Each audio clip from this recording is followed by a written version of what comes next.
In this video, you're about to learn the significance of the moon and its changing phases, not only in astrology, but how it applies in your pragmatic real life.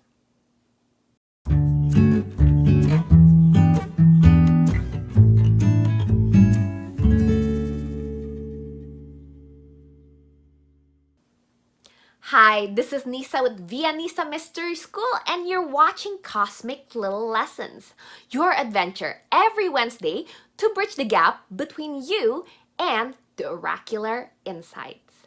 And in this episode today, we are going to talk about the significance of the moon.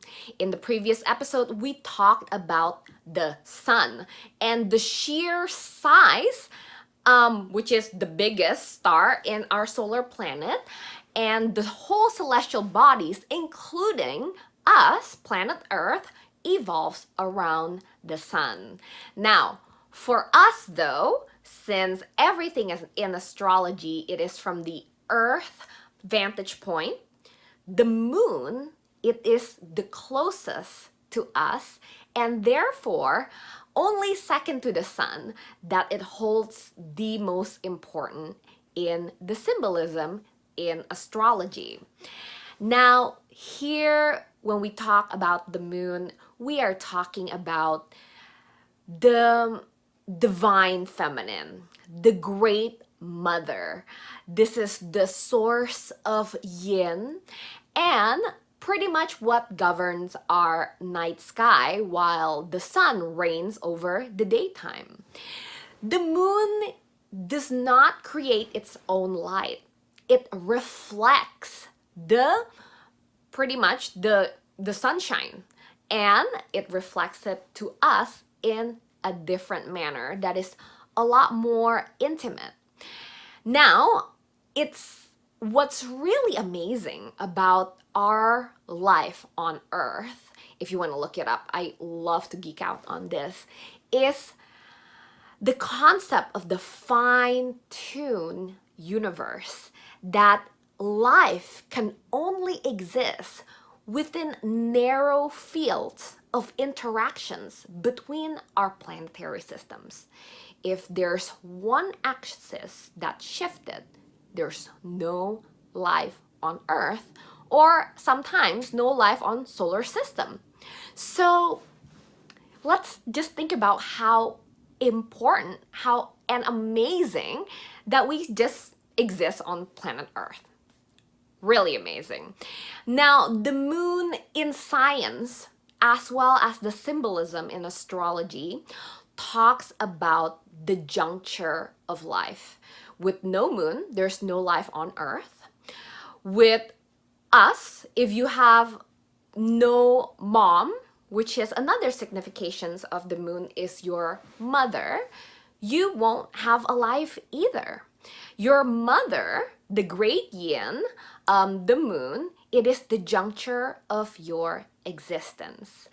And here, this divinity exists in every single woman. And of course, we have a natural clock that we know it as the menstruation cycle, which actually resonate the biology of our body to the cycles of the moon. Now, if we think about the sun in the previous episode in the scope of 1 year, in 1 year, if you divide things in 4, you will have spring, summer, and then you will have fall as well as winter. Now, the cycle of the moon is the same. Now, popular is the 8 phases of the moon, but since we're in a mini course here, let's break it down into 4 as well. Now, when the moon circle around, and this is actually called the Lunar Month, when the point of the moon starts, say, at 0 degree Aries, and it comes back to, again, 20 or 0 degree Aries, it takes about 29 and a half days. And this is why we have our month, roughly. right? And then we have, of course, the menstrual cycle, which is very much the orbit of the moon around the earth, which is 27 plus days, almost 28 days. And between these two cycles, our body, especially women, this is a creation cycle that is so divine, and it is so interconnected, and it's the cycle of the moon, and I just love that. And here the moon rules the water realm because it's yin, and earth because it's feminine as well. And so with these two components, we talk about what is manifested on earth. So if what is human in the eye of astrology, we are a reflection of time in manifested form. Now, the reflection of time, it is the horizontal axis, the yang that I talked about in the cross, while the horizontal axis here is ruled by the moon. This is where we talk about form. And we come about in form as human because of the 28-day cycles. Now, in 28 days, or the synodic cycle of the moon, if you divide the circle into 4, what you recognize in a year as spring, we recognize it as the new moon. And what you recognize as summertime, we recognize it in the resonance of the moon cycle as the full moon. And when it's fall time, it is the same resonance as the waning moon. And in winter time, this is the balsamic phase. And that's pretty much the cycle of the month is reflected in the cycle of the year. So that's the difference between the cycle of the sun and the moon and how it produced different dials within us. Now, the moon is very important because it signifies not only your mother, but pretty much how you're nurtured into life. Say, now gender's not so specific anymore. This can also be the father who is taking on this role, could be signified by the moon in astrology. Now, the moon, because it is imprinting of our mother, which is our first relationship, it wires in this internal responder.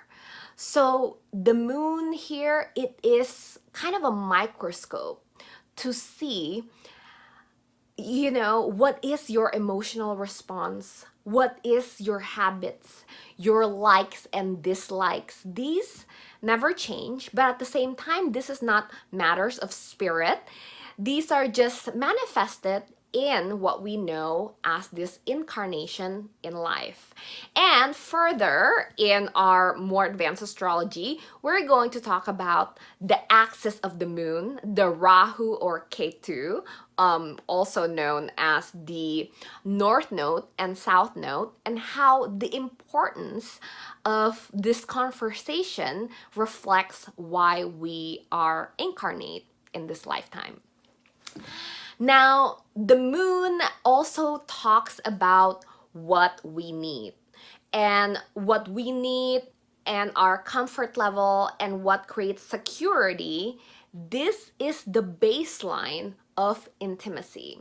And this is why moon compatibility, when I look at relationship, is something that I look at first, even before the sun signs. Now, I hope that is a great explanation that you can absorb. Thank you so much for watching, and I will see you in the next planet series next week on Wednesday.